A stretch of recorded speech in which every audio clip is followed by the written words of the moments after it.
अब हमें ज्वाइन किया है सीनियर कानूनदान अजहर सिद्दीक साहब ने। बहुत शुक्रिया अजहर साहब आपके वक्त का भी। और हमारे साथ इस वक्त मौजूद हैं सीनियर एंकर पर्सन तजज़ियाकार मोहम्मद उसामा गाजी साहब। उसामा आपका भी शुक्रिया अदा करते हैं। अजहर साहब, आज केस है, लेकिन आज अटॉर्नी जनरल ने जो जवाब जमा करवाया है उसमें दो चीज़ें हैं। एक तो उन्होंने कहा कि ये बेंच केस न सुने, दूसरा मामला ये है कि उन्होंने जो लोग शामिल नहीं थे उन पर मुश्तमिल नया बेंच बनाया जाए या फिर फुल कोर्ट बनाया जाए। तो अब ये मामला तो कॉन्टिन्यूटी था कि जिस बेंच ने सुना उसी बेंच में अब इम्प्लीमेंटेशन का मामला है। तो हुकूमत तो फिर वाज़े तौर पर कह चुकी कि नहीं होगा और इस बेंच पर एतमाद नहीं है, तो फिर क्या होगा सर आज? देखें, ये तो हजारों ख्वाहिशें ऐसी हैं। ये मामला जो कि सुप्रीम कोर्ट सुन चुका है, अब तो आगे कुछ होना नहीं है इस सारे मामले में। और 5 मेंबर बेंच के हवाले से पहले ही ऑलरेडी जजमेंट आ चुकी हुई है। उसमें कोई यानी उसमें तो मास्टर ऑफ द रोस्टर सारा कुछ डिसाइड हो गया। और रजिस्ट्रार ऑफिस का इस बारे में बाकायदा एक नोट भी आ गया हुआ था, सर्कुलर भी आ गया हुआ था। आज तो सीधी सी बात है, आकर बताना है सेक्रेटरी फाइनेंस ने, सेक्रेटरी डिफेंस ने, और आज इलेक्शन कमीशन का जो फैसला है वो मुझे उम्मीद है कि वो सेटिस्फाइड हो जाएगा। आज आप तो कोई रह कुछ नहीं किया, यानी इसमें है ही क्या ऐसा जो ऐसी चीज डिसाइड होने वाली बात है। सिंपल सा मैटर है और इस सिंपल से मैटर को डिसाइड होना है कानून के मुताबिक। तो सर, अभी फारूक नाइक साहब ये कह रहे थे कि पिछली जो केस था उसकी कॉन्टिन्यूटी थी जब जो तारीख दी गई। अब सियासी जमातों को नहीं सुना जा रहा इस सारे अमल में, उनको भी सुना जाना ज़रूरी है। तो अब इलेक्शन कमीशन का मामला या फिर सियासी जमातों को भी सुना जाना चाहिए हुकूमती इदारों या हुकूमत के जवाब के साथ? सर देखिए, इलेक्शन कमीशन सियासी जमातों का तो ताल्लुक ही नहीं इस बात से। सियासी जमातों को कौन सा इशू है?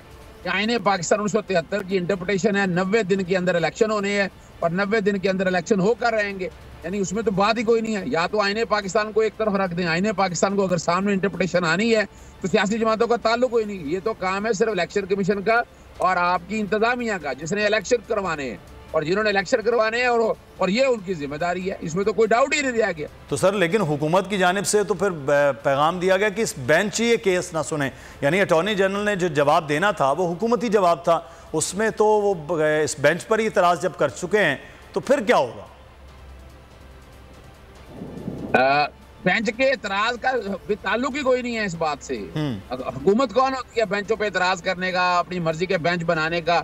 और इसमें मैंने बता दिया ये तौहीन अदालत है। वैसे भी PLD 2022 सुप्रीम कोर्ट 306, अगर उस केस को देख लें सामने, उस केस को सामने रखकर देख लें तो ये बात है। और इसी चीज को सामने रखते हुए ये तो कोशिश कर रहे हैं जान के इलेक्शन डिले करने की, इलेक्शन ना करवाने की।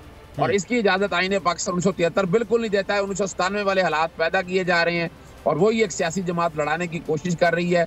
इसका मतलब है कि अपने काम को कसीदा कराने के लिए इस तरह के इकदाम किए जाएं और इस तरह की इजाजत नहीं दी जा सकती है।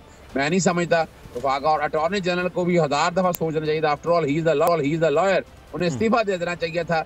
इस तरह का काम, इस तरह की ख्वाहिशात बिल्कुल पूरी नहीं करनी चाहिए थी। आपके सामने है, जिनसे पहले शहजाद लाई थे, शहजाद लाई ने इस्तीफा दे दिया और मैं मंसूर रवान को बड़ा अच्छा समझता हूँ इस हवाले से, उन्हें भी इस्तीफा दे देना चाहिए था। यानी ये जो है ना, हुकूमत की ख्वाहिशात पर आइन को आगे नहीं रखा जा सकता, आइन पहले या ख्वाहिशात बाद में। और अगर आप इस तरह करेंगे तो ये तो आप समझने का आप आइन तोड़ रहे हैं। आइन का आर्टिकल 224 तोड़ रहे हैं, आर्टिकल 4 तोड़ रहे हैं, आर्टिकल 5 तोड़ रहे हैं, हलफ तोड़ रहे हैं। तो इसकी इजाजत तो मैं नहीं समझता होनी चाहिए।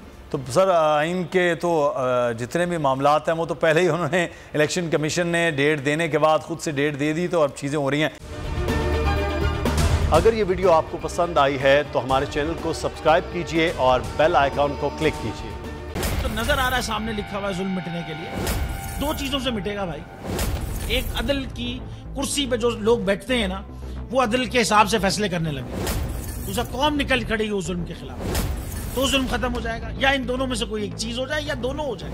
अगर 420 का मुकदमा था, उस वक्त अदलिया में जो लोग बैठे हुए केस देख रहे थे वो पूछते ना, यार चीट हुआ कौन है? जब उनको दिखता कोई चीट नहीं हुआ, केस खत्म कर देते। तो जालिम जुल्म कर ही नहीं पाता। 9 जजेस ने नोट बिफोर किया मेरे केस को, यार 1.5 साल चला।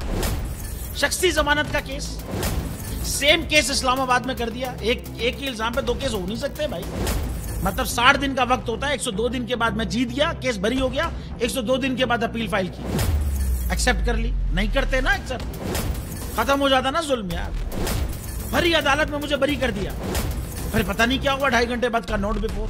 मैं नहीं सुनता ये केस, खड़े रहते अपने फैसले पे, मिट जाता जुल्म। अल्लाह ताला ने बिठाया इस इन कुर्सियों पे इनको यार, ये अल्लाह ताला की तरफ से फैसले करने हैं। तो या तो ये फैसले आएंगे, जुल्म मिट जाएगा, या कौम खड़ी हो जाएगी जुल्म के खिलाफ। रहमत का महीना आ गया है, बख्शिश का सफीना आ गया, होगी मुलाकात उलमाए दीन से, जो देंगे इत्तेहादे बैनुल मसालिकीन का दर्स, जिक्र होगा अंबियाए कराम का। रमजान की स्पेशल ट्रांसमिशन रमजान में।